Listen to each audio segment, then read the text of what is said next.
So after creating the questions, we have two options, whether to make the exam online or make the exam on paper. In this video, we'll discuss the online exam option. Our platform to conduct online exam is AI-Proctor. So we will export these questions from QBank Turbo to AI-Proctor. AI-Proctor is a platform that has both uh, SmartAssess Pro and the proctoring software. So we'll now see what will happen when we create exam on AI-Proctor. The test has been exported to AI-Proctor. Now we go to AI-Proctor. We will find our exam in classes. And then we go to medical. So we create a class called medical. And then this test one. This is our website, ai-proctor.com. And then we go to the exam editor to find the question that we have previously created.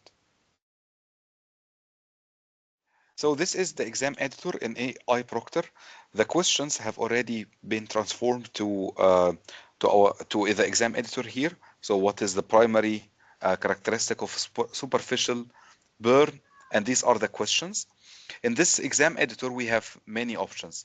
First of all, we can select all questions or only part of the questions, like for example, 5 questions, for example, for each student. So instead of showing the 15 questions to all students, we show randomly 5 questions for each student. We can also shuffle the questions presented to the students.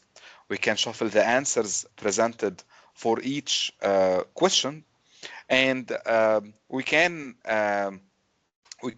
edit actually in each of these questions. So for example, if the wording is not very clear for some reason, or we would like to add an extra information, we can edit that here. In our examination platform, in addition to importing questions from QBank Turbo, we can actually create questions directly here. So if you have a question bank, you can export it here, or if you would like to author your questions here directly, you can do that. We support different kinds of questions. We support MCQ questions. We support also true or false. We support paragraph, which is essay questions. There can be a question where you can upload a file like Word file, Excel, or whatever, or video, for example. If you have recorded that, you can record an audio and you can record a video. So we support audio visual responses. In addition to, of course, you can, in the exam editor itself, you can upload a file in the exam editor itself and show a video, for example, or something like that. Here you can add multimedia information using the upload here for each question, and for each answer also you can upload a certain image or video or whatever. We can have a grade for the correct answer, and we can have a different grade for the wrong answer. We can also have different sections for this exam. So for example, if the exam consists of different logical sections, we can add different sections and have our questions in each of these sections. So now let's go back and see how we can create or conduct the exam using AI-Proctor. For each exam, actually, there are some exam parameters. We can go to modify the event to see the exam parameters here. So here we can see that this is the event name or the assessment name. We can have actually different proctoring methods. So for proctoring methods, we have open book mode, where in open book mode, we only record the screen and the camera view of the test taker without preventing the test taker from doing anything other than, for example, someone else coming to solve the exam for him or her, or someone can, or he leaves the exam completely. So these are the different options where open book exam supports. And then for the proctoring, we have two modes. We have the cheating detection or cheating prevention, which is lockdown browser. For the lockdown browser, if we choose that, then the exam will be presented to the test taker in full screen mode. And in this full screen mode, the test taker will not be able to go outside this exam at all. And now the test taker will focus only on the exam, except if we have some whitelist websites or applications, he can switch only to these, but nothing else. For the cheating detection, the test taker can actually go outside the exam to only the allowed websites. If he goes to, or allowed applications, if he goes to anything else, then it will be detected as cheating. We have event start and end time. So we can start on a certain date and end on another date. And then once the test taker goes there for some time, he can actually take spend only 30 minutes there. For the proctoring options, we have different options here. We have audio cheating detection using microphone. So if someone is speaking, then it will be detected as cheating, and we will have these evidence on the dashboard of the instructor. For the mobile companion proctoring, we actually put a second a mobile companion.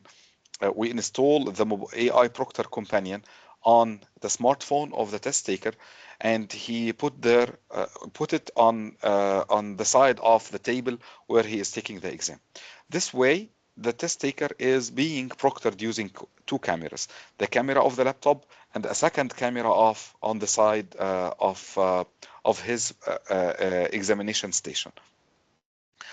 We have also options for face detection.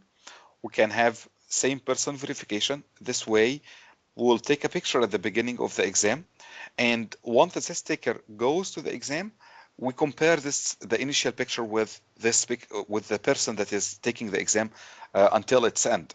And this way we make sure that the same person is taking the exam until the end. We have face scan plus ID. We ask the test taker actually at the beginning of the exam to upload his ID. Once he uploads his ID, we compare the picture of the ID with the picture of the person that is going to the exam, verify that if they are the same person, then he goes to the exam. Otherwise, he doesn't go to the exam. Or we can disable this completely. For the monitor option, this is an option if the examiner would like to proctor the students live during the exam, not only rely only on the AI and then check the reports after the end of the exam, but maybe he would like to do live proctoring during the exam. The monitor actually allows the test taker or allow the examiner to see up to 16 students at the same time, similar to a surveillance system. So he sees the camera view of them and the screen view and the mobile view. Then we have an option to record the whole event. Actually, we can record not only the cheating attempt, but also we can record the whole event. And by recording the whole event, we take one frame every 4 seconds. So if we have a video, for example, that lasts for or exam that lasts for 1 hour, then actually we have a video of 3 minutes that we can check and watch to see what happened during the exam. We have an important option which is called prohibit recording programs. If the test taker is opening a famous recording software, a software that is widely used for recording, for example, Zoom, Microsoft Teams, Skype, whatever, Google Meet, or whatever, that can either be used to record the exam or to mirror the exam to someone else to solve the exam, then actually we disable the exam. We don't open the exam during that time.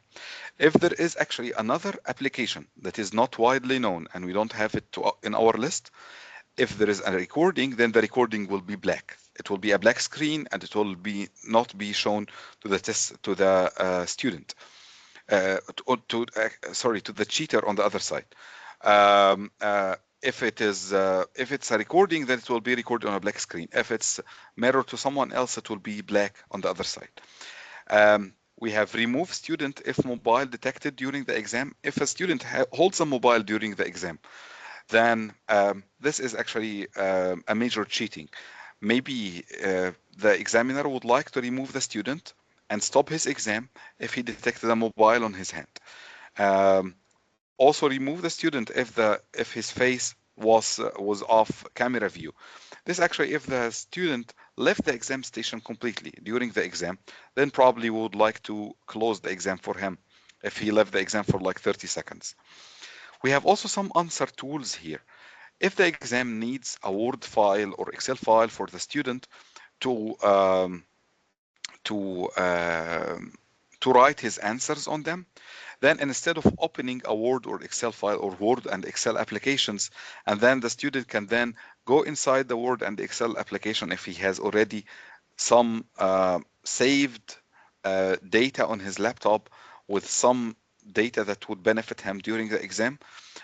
Maybe this is an easy way of cheating. But what we do here is that we enable opening an empty Word or Excel file from our platform. So instead of going outside our platform and open a general Word or Excel file, he can only open a Word or Excel file from our platform. And if he actually tries to open any other Word or Excel file uh, other than that, it will be detected as cheating. Um, we also have allowed websites and allowed programs. During the exam, sometimes students may need some formulas or to access a website or to have a cheat sheet that the instructor allow them to use during the exam. So we can have this on a website, or maybe we would like the students to open an editor online if they are using something like that. So we can have the address of this website and put this here, and this will be white labeled, white listed, and they can go directly to that, to this website. For the allowed programs, they can actually also use, so for example, if they would like to use a simulation software during the exam and write the results afterwards, then they can add this program here and allow that, and it can be accessed during the exam. After using all these parameters, then we can, these are the different options here. We can close that.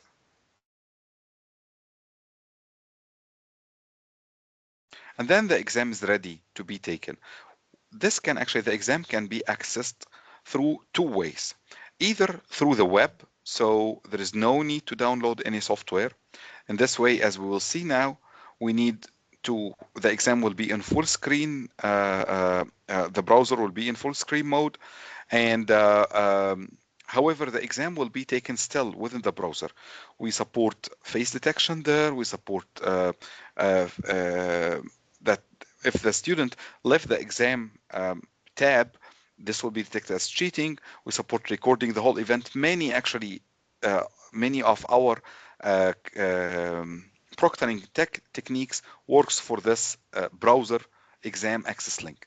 But if we would like more rigorous and more strict examination, then we prefer actually the desktop version. So for this exam access link, we ask the test taker to download our software from the download section on our website, install it, and then click on this link. It will open as if they are clicking on a Zoom link, for example, or whatever link they open. It will open the software and they will go directly to the exam during this exam. So in the next video, we'll see how the test taker can conduct an exam using both techniques.